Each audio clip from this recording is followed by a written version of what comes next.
Hello, everybody. Good morning or good afternoon or good evening from wherever you are. I am coming from the beautiful mountains of Oregon today. So if the sun changes, you might see some mountains in the backdrop, some woodpeckers and other wildlife, but you're not here for Nature Channel. So today we're going to talk about how to build a powerful personal statement from scratch.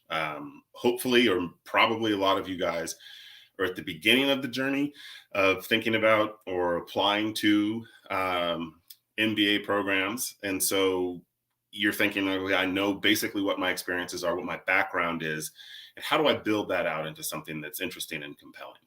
Next.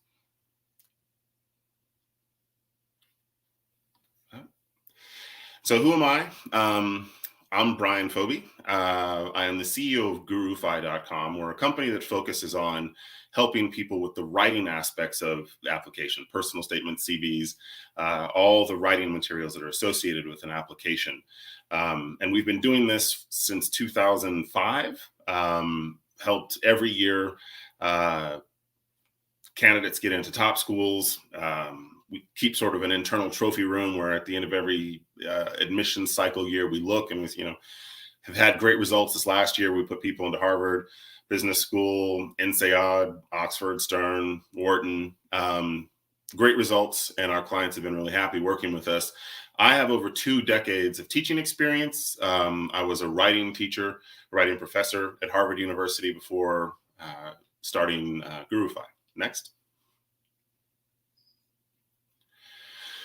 So, like I said, what we do is focus on the writing aspects of your application, because for a lot of people, that's their sticking point. They don't understand the art and science of putting together the writing portions of an application. And so, we always say we're much more than a glorified spell check. We focus on structure, flow, if there are content shortcomings, how to tweak that. And especially the thing that we're going to emphasize a little bit today, but especially when we come back for part 2, next week, is the storytelling aspect, because that's ultimately the thing that's going to make your essay really stand out and pop.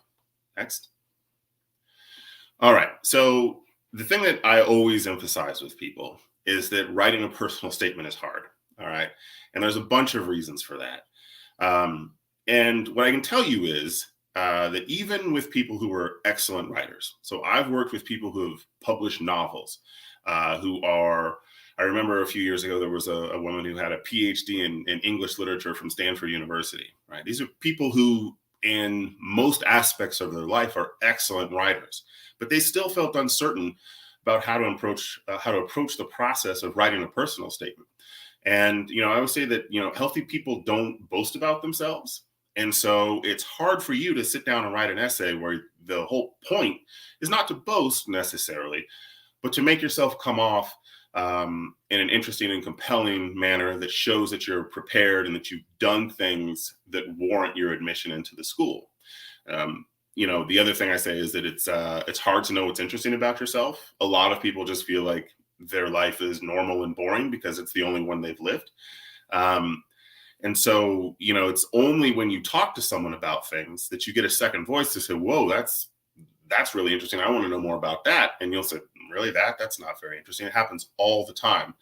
And then finally, there is this element of personal statements being so high stakes that it can cause you to sort of freeze, that you're worried about everything being precisely and exactly perfect.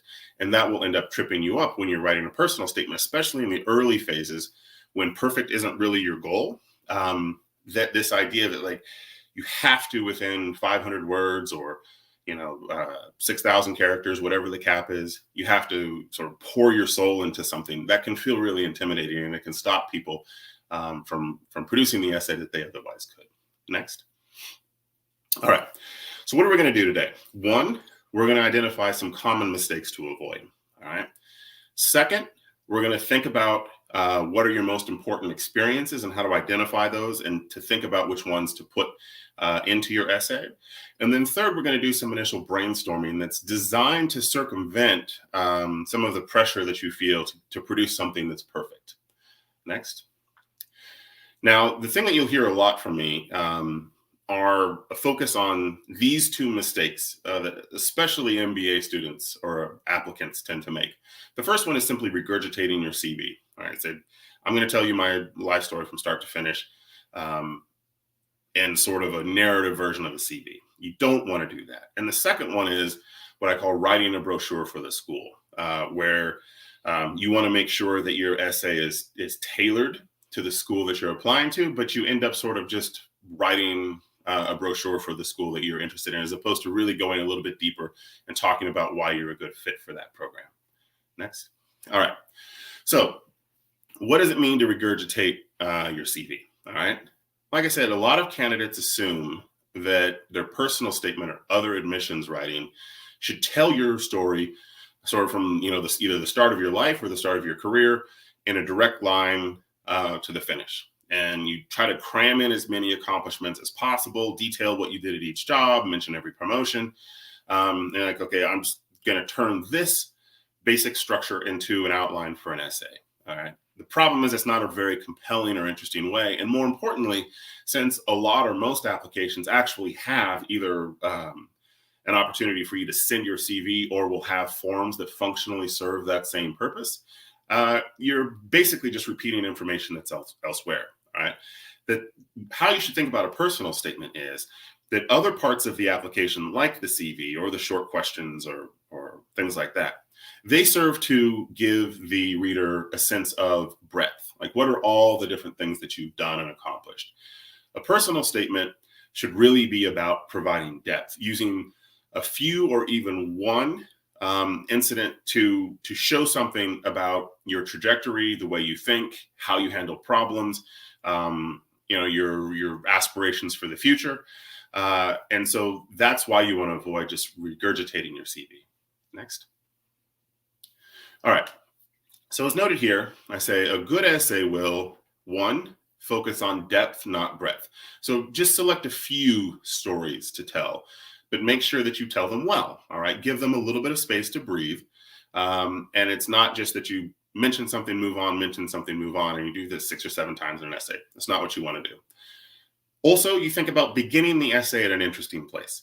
You don't always have to start at the beginning. We're going to talk in next week's session about how you can play with timelines a little bit, but you want to make sure that that opening is interesting, not in a gimmicky way, but in a way that frames who you are, that puts the reader in a position that was difficult or challenging or fulfilling in some way for you.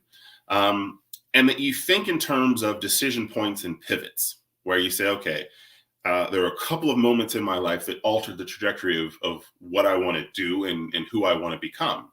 And the last point here is that what you want to always do is focus on what you did. What are the actions that you took? All right. What did you decide when you encountered a particular challenge or difficulty? All right. You're never just a passive character in a company, at a school, whatever. You want to describe, if you're a part of a team that did something, let the reader know what your role was, how you played a part in the ultimate success. And you're not just a person who's floating along on the river.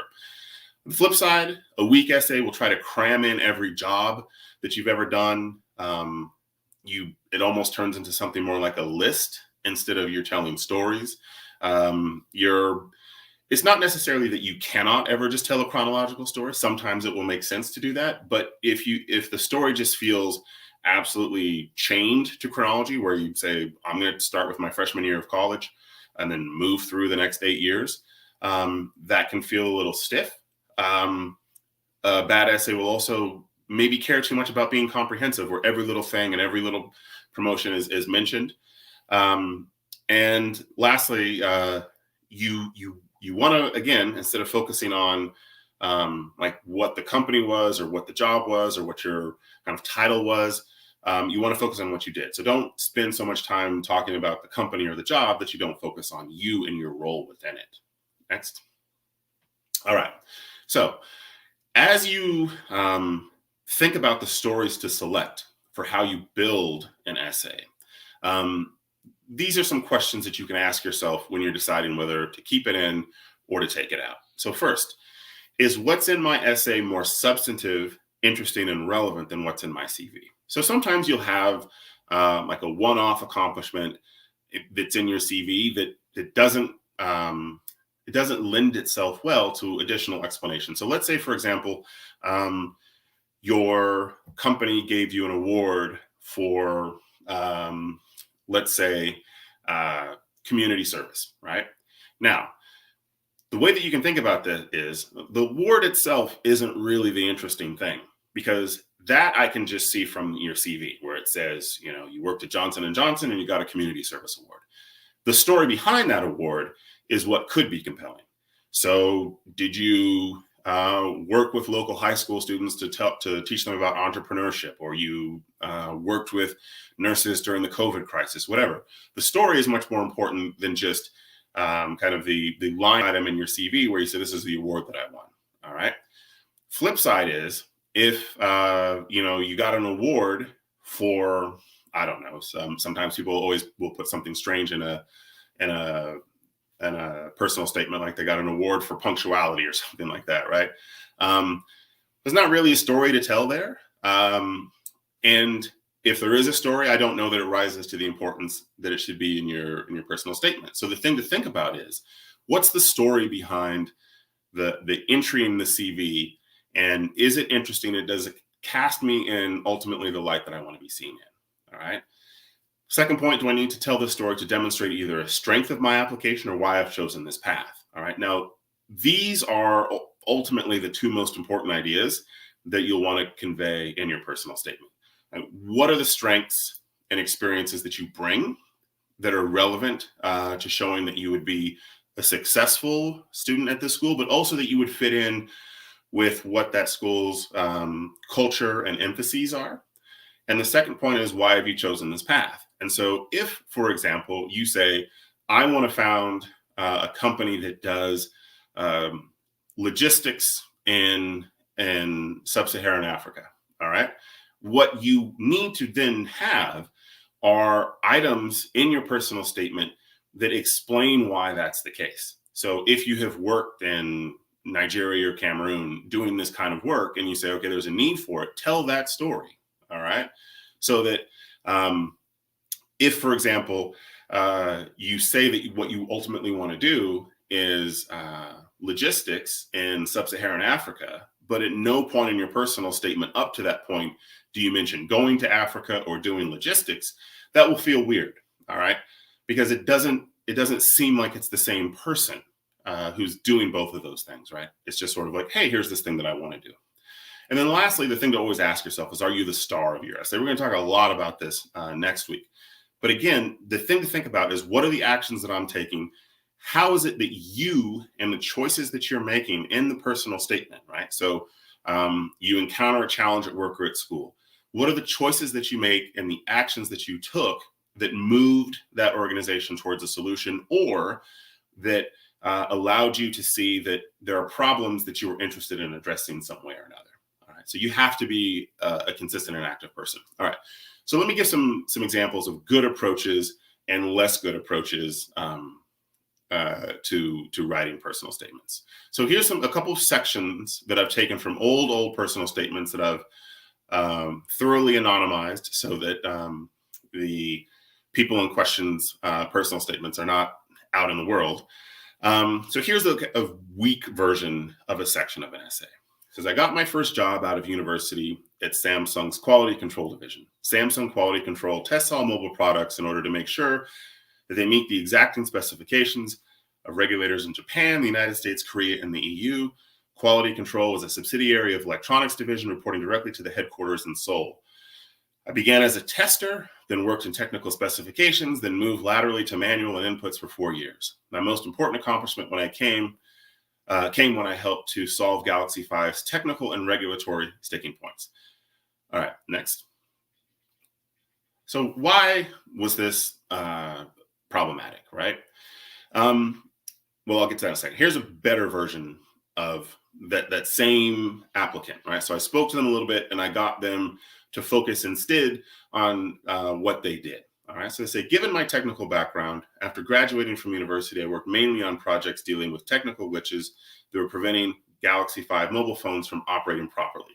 I understood that the core problems were only part technical. Our engineers were also struggling to understand and implement the technical requirements of Japanese, American, Korean, and European regulators. To solve this problem, I suggested to the head of electronics division that we create a working group, an A team, to solve these challenges as they arose. She liked the idea and put me in charge of selecting its members. The A team fixed the technical glitch, got the Galaxy 5 rollout back on schedule, and met all regulatory guidelines.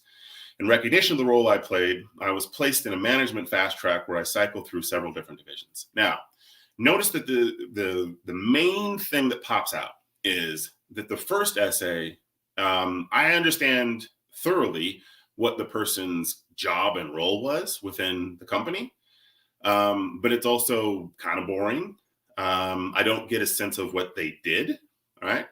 The most important accomplishment bit just comes in one little sentence, right? And so when I spoke with this client, I said, what I want you to do is send me a draft back that focuses on just this sentence. Tell me about this most important accomplishment and like unbox it. All the other stuff about who you reported to, who your superiors were, the division that you were in, all that stuff is not nearly as important as what you did. I want you to walk me through a challenge that you faced.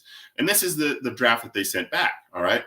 Now, this draft was already much better than the one they sent. And then from here, we could refine and like tweak the storytelling and everything to make it pop. But this draft was already much better than what they had the first time because its emphasis and its focus was much better. And it was on them and what they did and what they accomplished and the challenges that they overcame. Next. All right. Second mistake, writing a brochure for the school. All right. So this might seem like an obvious point, but remember that this essay is supposed to be about you and not the school, okay? It's very common in drafts that I get for maybe the final third of an essay to sort of focus on why the applicant feels like they're a good fit for the school that they're applying to. And this is generally a good strategy, but you got to do it. You got to do it well, all right? So, like I said, it's good to show how you fit into the school, but one, be judicious in selecting which elements of the school to highlight. So be thoughtful about this. Make sure you demonstrate a theme that aligns with your application. And again, feature more storytelling than list making. Next. All right, so here's a very common sort of approach that I'll get when people are writing about how they fit inside or fit within a particular school that they're applying to. I'm excited about University X's use of case method to teach important business ideas. Additionally, given my passion for international business, I intend to join the Asian Business Club. Also, I'm interested in big data and artificial intelligence, so I'll join the Data and Investment Club. I'm a passionate cook and foodie, so I also hope to participate in University X's Wednesday restaurant tours and the monthly bar crawl. Lastly, after speaking with Andrea Sanders, class of 20, I feel confident that participating in the Feldman Center's Case Competition Leadership Academy would also sharpen my ability to handle complex client matters and prepare me for leadership within my firm. Next. So what's the problem? First, it's generic, right? Every business school, for the most part, features the case method. This is a thing that you don't really need to mention. It's like saying, I want to get an MBA so I can understand how businesses and leadership work. It's like, yeah, that's kind of baked into the cake, right? It's like saying, I want to go to medical school to learn about the human body. Second, there's no clear theme. It's like a scattershot data dump. Like you're just getting a lot of stuff. And what this really feels like is like that you went to the website and you say, okay, here's all the things that are sort of interesting or germane. And let me just say that I'm going to do all those things.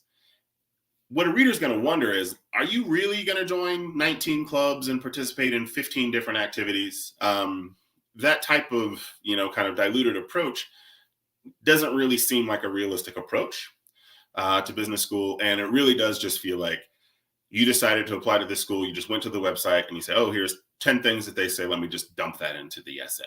All right. And that's not the best approach. Next. A better approach, right? After speaking with Andrea Sanders, class of 21, about her experience with the Big Data Club, I was especially excited to hear about the club's collaboration with Gold Star Marketing and creating a more refined and effective targeted marketing for mid-sized retailers. My time at Samsung has made me a believer in the power of data to identify potential customers and engage them effectively. Thus, in my search for the right business school education, I've made a point to identify schools that feature both a robust curriculum in business analytics and extracurricular opportunities to deploy those skills and knowledge in the real world. Next. So what did they do well here? All right. First, it's specific, and then it goes into depth about why one club is precisely what the applicant needed. It doesn't have to be one club, but it can be a couple. But the point is that this doesn't feel like a list, right? Because this applicant, she built on a theme, right? She makes it clear why she's interested in the school and its extracurricular activities and how that fits within her educational and professional goals. When I read this, I can more easily imagine this student at the school because it makes sense given what she's talking about. So this is the type of person I want to become, type of professional I want to become after business school. Here's how the school's curriculum and extracurriculars help me to get there. All right, it's more focused, it's thematic, and it seems more realistic. And it also seems like this applicant has done more substantive research, thought about the school's strengths, and asked questions of people designed to develop a better understanding. All right. And so, for example, one small thing, it's kind of a normal thing to have a mention of maybe an alum or a current student that you've spoken to. And a lot of times people will just sort of drop that in there. Like, look, I spoke to this person, and then you move on. You don't really say anything about it. Like, if you're going to mention someone, a lot of times it makes sense if you can do it within the context of specific things that you wanted to know, and that they either affirmed an interest that you had, right? Or that they showed you some additional opportunities or ideas or reasons that that school really fits well. So you show that it was a real conversation as part of like a bigger process of research and thought about the school. Next. All right. So how do you then identify potential experiences to highlight? All right. Now, the first thing reading. Well, I'll talk about it more in a second, but reading the prompt, first thing. Second, emphasize depth, a few things. So you want to be judicious. And one of the things I'll just say that as you write a personal statement, you need to come to peace with the idea that you're not going to be able to fit in everything. Just accept that at the start. Most people have lived kind of interesting lives where they do multiple different things, and there are going to be either particular aspects of one accomplishment that you don't have space to talk about, or maybe an entire accomplishment in and of itself that doesn't fit within the structure, or there's just not space for it. Come to peace rather, with the idea that in your pursuit of depth, you will have to sacrifice things. All right. So focus and emphasize a few things and not just a scatter shot. And finally, when you're thinking about which stories to include, think in terms of what you achieved, what you overcame, and how you grew or changed. Those are kind of the core things there. Next. So this is the one that always, it can make me chuckle sometimes when I read people's drafts, because I know that it can be a lot of work to write lots of essays. So if you're applying to 10, 15 schools, it can be a lot of work. And if you're smart about it, it's fine to repurpose essays. So you wrote an essay for Harvard Business School, and the prompts are basically the same as for, Kellogg or something like that. It's fine to repurpose big sections of it or even most of an essay. But what I'll oftentimes see is people who want to shoehorn an essay because they just don't want to write a new one. And don't do that, right? Read the prompt, read what is asked of you, and then figure out how to build the essay based on that. Now, if there are things from previous essays that once you have decided how best to respond to a prompt, you can pull those things in. There's no problem about that. But don't structure your entire essay just to figure out how you can do the least writing. All right. This is a big moment. You've likely done a lot of work and study and preparation, test prep, all of that. So, don't, I guess the Olympics are on my mind. So, don't drop the baton, 5 meters from the finish line. carry it through. Write an additional full essay if you have to. And the last thing is, for each school, look at the prompts together so you can make strategic choices about which stories to select so you strike the right balance between having a clear theme and brand and not repeating yourself. So here's what I mean by that. All right. So let's say that you're looking at University X, all right, and they have 5 essays. Okay. Now, it would be obviously really bad strategy to write about the same experience in all 5 essays. All right. You're repeating yourself. Doesn't really make sense. One thing that you can do, though, is pick several different things to write about. But in one essay, if you've written about that same topic in another essay, you can make an allusion to it and link it. All right. Another thing to think about is there a theme or an idea that you want to run across all of the essays? You say, okay, I want to demonstrate that I'm really big into entrepreneurship in the developing world. And so how can I break down my career or my interests in ways that I can generate multiple different topics from that, so that these essays are linked? And the idea is that you're setting a theme, a brand, if you will, but in kind of the admissions department way of thinking about it is like, when I read these essays together, I feel like I know you. I know what matters to you. I know what you're interested in. I have a sense of like who you are. Okay. And so, take the moment to actually think about what your full strategy is in terms of all the different essays together. Next. Again, you've heard me say this a couple of different times, but it's really important to emphasize depth. Are you shoehorning an experience or accomplishment just because you want to mention it? All right. Don't do that. It's always weird when, you're reading an essay and you can tell that someone really just wanted to tell about this one thing that they did. They ran a marathon or whatever, and they'll just stick it in the essay. It doesn't make sense thematically. And you say, look, this part, I know maybe running marathons is really important to you, but you either have to expand it and tell the reader why this is an important experience for you, or you make the difficult decision to cut it. All right. And this has to do with my second point here, which is you never just want to mention something. All right. By the way, I ran a marathon, or, by the way, on Saturdays, sometimes I work at the Boys and Girls Club. Right. If it's just a mention, that can stay in the CV. If it's going to be in a personal statement, you want to make sure that you actually give it the space and the attention it needs so that you actually articulate fully what it is that you're trying to get across. Third point here, make sure that you avoid the end of essay experience dump, right? So a lot of times you'll see kind of in either the second to last paragraph or sometimes the last paragraph, people will just say, okay, I've talked about a couple of things that I've done, and I've done a good job of providing depth to stories, but now I just want to tell a bunch of things. And that second to last paragraph is always what we call like the experience dump, where you just stick in a bunch of stuff that you did. Don't do that. Then finally, telling a single story well is more effective than telling 5 stories poorly. And you almost never do you have the space to tell 5 stories well. So usually an essay like this is going to be 2 or 3 stories is probably the thing, and not 1. And then the trick is to figure out how you can connect all of those. And that's going to be one of the things we're going to emphasize next week. But again, fewer stories instead of overwhelming. How to select your stories? Think about in terms of how the accomplishment changed you, what you learned, and how it helped guide your vision of the future.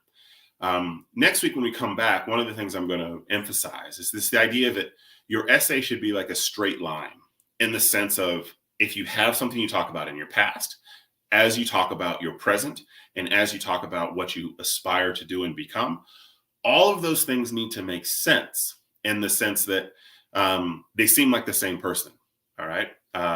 Say, okay, the thing I did in the past informs what I'm doing now, and what I'm doing now has set me up to do this next thing. All right. It should seem like one seamless transition, so it's not a bunch of little discrete mini stories throughout the text. Second point that's related to that: does the story demonstrate an important trait or feature of your application?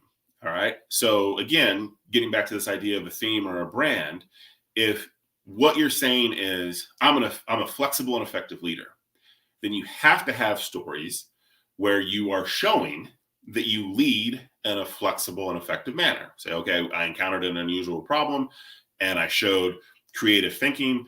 I took an unusual approach. I listened to experts from outside the field, or whatever it was, right? You're walking the reader through. You should never have descriptions of yourself that aren't attached to accomplishments. So I never want to see in your essay where you say, I'm a resourceful person, if you haven't shown in a story an instance of you demonstrating resourcefulness. Right? So this is where a lot of times, either in the admissions world or in writing generally, people will say, show, don't tell. And this is what this means, right? Like, tell a story. If you're telling me that you're smart, that does nothing. But if you show in a story that you are demonstrating intelligence, that's effective. So, oh, right. If you show someone well, you don't have to tell them, right? If you show me an example of someone being intelligent, I will say to myself, oh, Sally is really smart, right? So that additional little bit where you say, I'm a smart person, you don't need it, right? Next. All right. So in our second video that we're going to do next week, we're going to focus on how to actually tell your story in a really compelling way. But first, we need to identify stories and their core elements. And this is kind of like the brick gathering portion of things, where you figure out all the different parts that you want to include. And then next week, we're going to focus on finding ways to put those parts together in a way that is effective as a personal statement. Next. All right. So let me preface what I'm going to say by anticipating a little bit of resistance to this next thing that I'm going to ask you to do. All right. So you're going to have a week to do this. And basically, you're just going to need to find about 90 minutes to set aside where you do this. Now, like I said at the start of the presentation, I taught writing at Harvard and before that at Yale. And what I can tell you is that nearly every time I talked to students about brainstorming, they felt like it was a silly, touchy-feely kind of activity. They didn't want to do it. It's like, that's not me, right? They felt like I was asking them to be, hippies and play hacky sack and frisbee. And like, no. This is actually a really important way to start the writing process for a couple of different reasons. The first reason that brainstorming is really important is that I want you to take the pressure off of yourself for producing something that's perfect. All right. Brainstorming assignments are for you. All right. No one's going to see them. So if you write something that's incredibly dumb, it doesn't matter. Right. If you feel like the stories you tell within the brainstorming session aren't coming across well, that's fine. No one is going to judge you, because this is a process that's designed to kickstart your thinking, and judgment or second guessing can undermine that. All right. So I want you to just have a moment at the start of this process where you simply let yourself think through your personal statement and your experiences in a way that's untethered to what anyone else is going to say. And what I always say to students is, don't worry about getting it perfect now. Perfect comes later. There's a stage of the writing process at the end where your job is to go from good to great or great to exceptional. All right. Don't try to do that at the start. All right. This is the place where you're gathering your ideas and you're thinking through things. Some of them will end up making it into your essay, some won't, and that's fine. Okay. So here's what the brainstorming exercise that I want you to do before next week's video is. Gather the essay prompts for the schools that you're applying to. If possible, right, print those out, or if you have note cards, write out those prompts and lay them out on like a clean table or a desk. And then get a notebook or a notepad and a pen. For each prompt, identify 2 potential stories or accomplishments that are relevant to that prompt. Okay. You're going to do 4 15-minute brainstorming sessions. If possible, it works best if you kind of do them one after the other. So you finish one and you go right to the next one. Okay. Now, let me just say something about the using a pen and paper. I know this can seem a little old-fashioned. There's a ton of research that really focuses on the idea that people are more creative if they're actually writing with their hands as opposed to typing. So if you absolutely cannot get access to pen and paper because you're a fully digitized human being, you can still do this typing out, but I would actually urge you to do this in the setting of writing it out on paper. Okay, it'll work much better just in terms of spurring creativity for most people. All right, next. So the brainstorming rules. All right. So the first rule I always say is create the right environment. And I know a pun is the lowest form of humor, so I apologize. But what I mean by this is create a space that's comfortable and that is interruption free. All right. So if you're a person who has a favorite room in their house, or if there's a tree in a park that you like to ride in, or you're at peace one, or you go to the library, whatever that space is where you're just comfortable, right? If you feel comfortable in sweatpants and a hoodie or whatever, wear that. All right. If you're the type of person who likes to have snacks or to listen to music or whatever, create the environment where for the next 90 minutes or so, you're going to feel comfortable just in that space. And importantly, if at all possible, and I know if you're like me and you have kids, it can be really hard to get an interruption-free zone. But you know, the main thing I would say is really try hard to find a way that you can have this time without interruptions. Interruptions just destroy the creative flow. All right. Set a timer for 15 minutes. All right. And as I noted before, if possible, use a pen and pad instead of typing. And the one kind of ironclad rule that I want you to follow is once you start the timer, right? You hit the button on your phone or whatever it is, don't stop writing. Okay. I don't want you to stop and do this. Let me think about what I want to write. No, just write. All right. Even if what you're writing for a few minutes is just something like a mantra, like I am a creative person or something like that, or you'll write, I want to go to business school because, and you just write that over and over and over again until an idea hits you, do that. I mean, the reason that I want you to do this is I don't want you to introduce judgment or self-critique right now. All right. If a thought comes to you that's relevant to this topic, just begin writing. If there's a story, just start telling that story. Don't erase things. Don't scratch things out. Your pen never stops moving and you're always creating forward motion. All right. You're writing, you're writing, you're writing. What you're going to find, what most people find is, especially for the first one that they do, the first 15-minute session, the first 5 minutes will feel, or maybe even the first 10 minutes will feel forced and awkward, and you'll say, this is dumb, I'm not getting anything out of it. But then you'll hit a groove. All right. And, you know, as an aside, at the end of 15 minutes, you don't have to stop. If you're really feeling like, oh, I'm really liking these ideas that I'm creating, just keep writing. Okay. Once you're done with one, start it over. Set the timer for 15 minutes again. And then I want you to write on the second prompt. All right. And do that until you have for the 4 prompts. And again, probably take you about 90 minutes to complete this. Next. All right. So there are 4 brainstorming topics. Okay. And here's basically how this hour will break down. In the first 15 minutes, the topic that I want you to write about is the person I hope to become is blank, and business school helped me to achieve it because blank, right? So you're filling in those blanks and writing for 15 minutes where you just explore these ideas. All right. Similarly, for the second brainstorming 15 minutes, my best trait is blank, and I showed this when I blank. All right. Again, here the idea is what I want you to do is to be focusing on connecting the traits that you think are your strong points with actual instances where you showed those traits. Okay. Spend 15 minutes exploring that idea. And then the final 2 are where you're actually going to take 2 of the prompts for the schools that you're applying to. You identify a relevant story or stories to tell.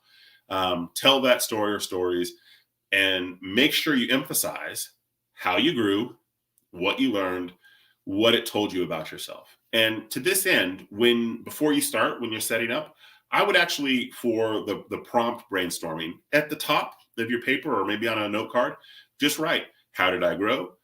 What did I learn? and what did it tell me about myself? So that if you ever get stuck, you can switch between these kind of little mini prompts so that you're producing content. Okay, next. Now, after brainstorming, what I would suggest is you can just set it aside for a day or two. You have this material and it's there. And I'm going to talk to you about it in the next class about what we do with these materials, how you turn kind of these bricks, right, that you've created into a house. After a day or two, read through them. And again, if you've written it out on paper, what I would suggest is you get like a highlighter and you indicate the ideas and stories and phrases, even if there's like particular words that you really thought worked well, highlight those. If you have margins, you can make margin notes about what you liked and didn't like, but you're basically just reading through this. And again, this is for you, so you can write anything here that you want. If you're feeling really optimistic, you can try using these elements to assemble an initial outline or a draft. But if not, that's fine. We're going to talk about how to take these steps going forward. Next. All right. Again, for next session, hopefully you have all, when you show up, you've done this homework, if you will. It won't take too long. So that you've gathered stories and ideas, and you've kind of explored the basic space of the personal statement. And what we're then going to do is talk about how to turn those bricks into a house, like I said, and how you can craft a story that grabs the reader's attention and advances your candidacy in compelling ways. Next. All right, that's the last one. So again, it'll take about an hour and a half to do the brainstorming activity. And I understand right from the start that there's going to be some skepticism about it. The first time that I did brainstorming, I was really skeptical about it. I said, this is silly.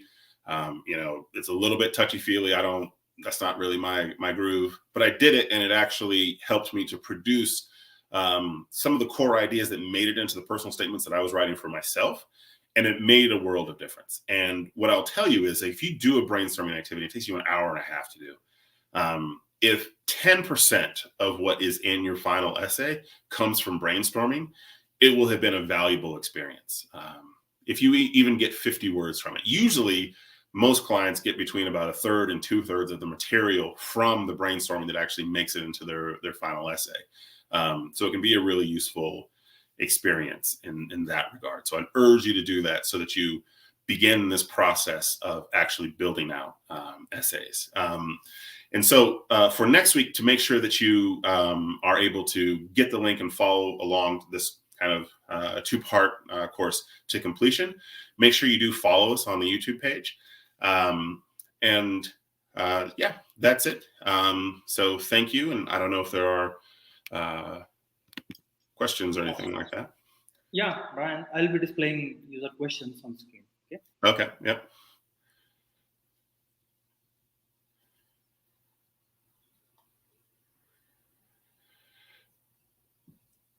Okay, so for CVs, so you're talking about not like the personal statement per se. It says it's very difficult to mention work experiences in one-page resume, especially with almost 10 years experience. In such cases, is it okay to go beyond the standard one-page resume? The quick answer is no, right? Like, then I'll tell you that it depends. There are certain types of jobs where it's normal to have multiple page CVs. But so like if you're applying to an academic job, for example, those CVs can be very, very long. But for your purposes, fit it onto a page. And I have seen, we have a guy, Adam, who works for our company, who does an amazing job of shrinking it down. Because you need to remember what the CV is for, okay? A CV is it's almost always scanned, and it's never read really in detail. A lot of times you may discover in job settings, people don't actually read the CV until you're sitting in front of them. And so the idea is you don't want something that's so long that when someone reads it or they encounter it, they can't actually get through all the information. You want just a couple of items to pop out, okay? And so if it's on a page and it's cleaned up and formatted in a way that's really clear, then that is the better way to approach it. And this has to do, again, with what a CV is supposed to do. And, like when I was talking about the essays, you have to get used to the idea that there are going to be some things in your essays that you're going to have to leave out. And the same thing is true with the CV. Compressing your life into a single page is hard. But the expectation is that that's what you do. And again, there are people who can help you with this. Could you touch a bit on how to manage the ever shortening word limits? Feels incredibly difficult to have a story link in 200 words. Okay. So again, like this depends on 200 words is like, is not really like a full essay. Okay. Internally, we always call them like smash and grabs, which is like, like the, what you see like in heist movies when people go and grab all the jewels from a jewelry store. If you have a 200 word limit, your entire approach is different than like a 700 word essay. In a 700 word essay, you kind of have to have an introduction, a conclusion, and there's like a flow and a structure to it, where like it feels, I don't know, cinematic is maybe a too strong a word, but it feels structured like a story. Okay. If you have 200 words and they ask you, for example, what was the biggest challenge you overcame? All right. You've got to hit the ground running right away. You drop the reader immediately, boom, right into the challenge. You can't spend a ton of time talking about what you had done before or like your mindset or, all the other things that are sort of, the scenery and the flavor of a longer essay. All that stuff has got to go. You got to get to the point and hit the ground running. Now, it's a little bit unusual. It would be unusual for an application to have only like a 200 word essay. And it's usually they'll either have several or they'll be like a personal statement that's, 500 to 1,000 words or even 1,500 words. And then the shorter components as well. Excuse me. And so the approach, the strategy you use for shorter essays is going to be much more direct and understand that like the typical conventions of essay writing, many of them don't apply, like having an introduction to conclusion. You don't say like, you don't wrap things up right at the end. You just tell the story, move forward to the next. Is it okay to mention an experience which is not particularly pleasant? Well, that is not particularly pleasant, but shaped the career and character nevertheless. Absolutely. Again, I feel like I'm like a soap opera, like watch next week. But this is in fact a pretty good strategy, because from setbacks, from difficulties, you can find that's often like the most informative stuff, right? Like so think about it this way, right? Like if you knew everything you needed to know and you had all the resources that you needed in order to accomplish everything that you wanted to in life, like why are you applying to business school? You don't need that, right? Like Jeff Bezos isn't applying to business school. Part of the idea is like, I need additional tools. And that means that you have either run up against the limits of what you know and what you can do, or you have somehow maybe even failed in some way. That's fine, right?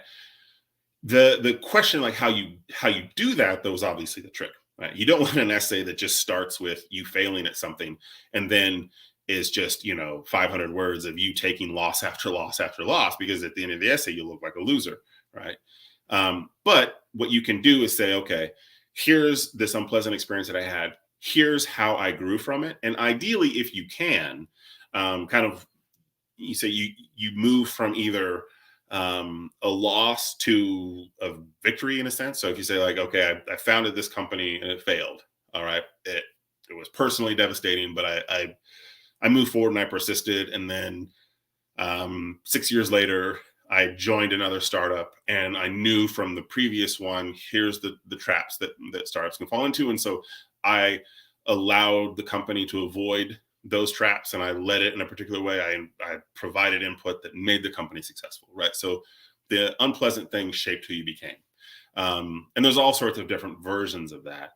Sometimes it's just being very explicit about like why you think that you failed. And then like saying, here's what I hope to know and understand so that as I move in the future and approach these goals that I have, I won't do the same thing again.